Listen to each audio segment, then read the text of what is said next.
ఎవరినైతే ఉంటుందో వాళ్ళు అక్కడ కూర్చోలేరు ఉత్తగా, వాళ్ళకి వడ్డించదు, నిద్ర పట్టదు.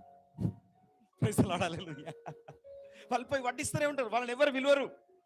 వాళ్ళు పోయి వడ్డించడంలో సాయం చేస్తున్నారు, ఎందుకంటే అదొక గిఫ్ట్.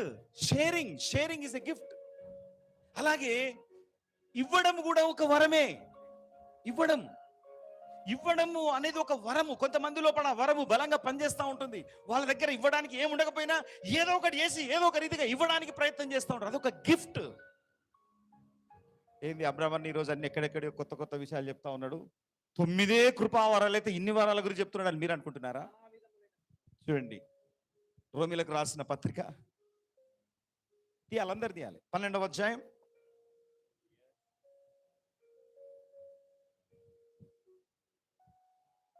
3వ వచనం చదవాలి దయచేసి. 12:3 తను తాను ఎంచుకొనదగిన దానికంటే